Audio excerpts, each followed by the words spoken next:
Thank you. Still more questions? Yeah, another question that I would like to ask Suzanne. What do you advise for someone to do in a situation where his actions and the results of the actions contradict to what he intended to actually do? Yeah, if I understand, your question is related to the fact that if you intend doing good and the receiver receives it with a counter attitude. You know.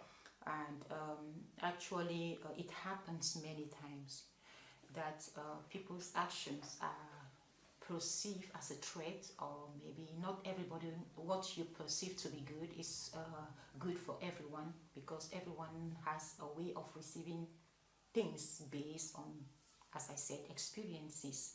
And people receive information based on patterns.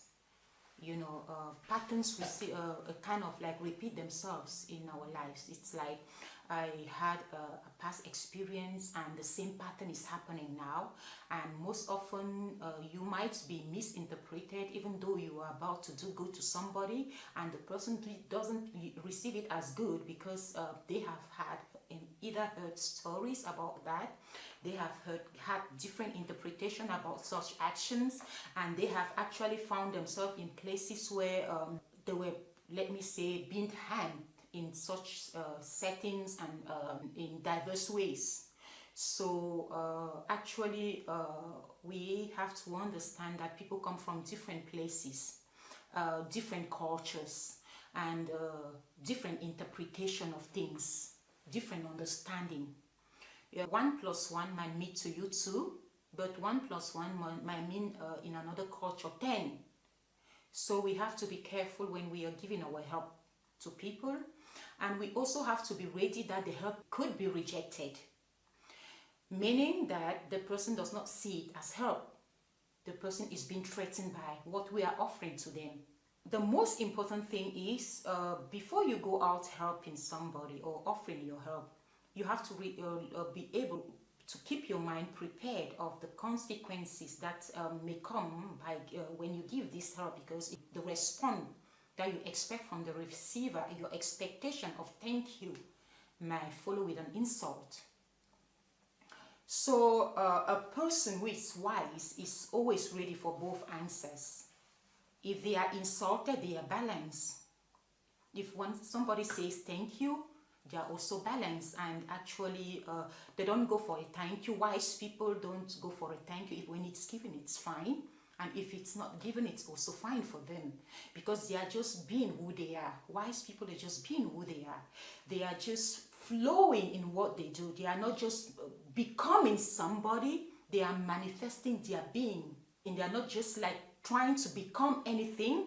They are just being who they are. So such people can be threatened by counter actions, and when they go into an action and they take a decision to behave in a certain manner, it's because they have thought about the action deeply.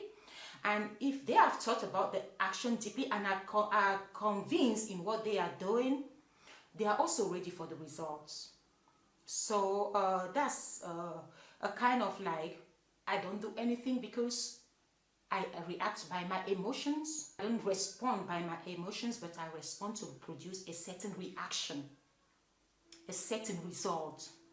So I'm also ready for the consequences. So that's how somebody is stable human beings. They are not being shaken by anything, a no or a yes. They are just being balanced, because they are just, all their action is based on who they are. And they are just like that. Can you please explain the ultimate reason why we should all aim at affecting our environment and other people positively? Yeah, actually affecting our environment and our environment positively should be a goal that every human should aim at. Being people who make experiences, who produces emotions, it would be better for us to aim at actually affecting our environment in a positive way, so that our actions should be an encouragement. Our words should be more an encouragement to the one who is listening to us and the one who is being affected by our actions. And we should be conscious in everything we do. And the aim behind our consciousness is that we benefit our environment, we benefit the people, and that we make the world a better place. There is nothing we can aim at in this life apart from making the world a better place to stay for every human, for our neighbors, for our families.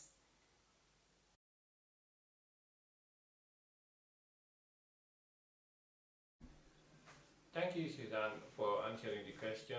I have another question again, which is in relation to one of the parts that you have explained in the video, where you said that as we navigate through life, we experience positive and negative energies. Can you please paraphrase that? And I even took an example, my example from a battery. A battery carries the positive and the negative and discharges power. We can affect our world based on the nature of the energy we choose. We are choosers, we make choices. In a human, at two phases, a human can manifest a monster side of themselves and an angelic side of themselves. What makes a human very unique is the power, the ability to be able to choose. We make choices based on what we desire to obtain through our actions. Let's take, for instance, you just passing by and somebody steps on your toe. You have a choice to put on the angelic part of you, which would be to overlook that, especially if the person says sorry, or you scold and shout and produce negative action, even though the person said, I'm sorry. We are energy carriers.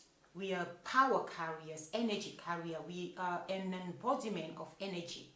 So we have a choice which one to manifest, the negative or the positive, with the intention of making our lives and the lives of the others better and people we affect in our environment. It would be better if we make rational choices, choosing to portray the better part of a human being,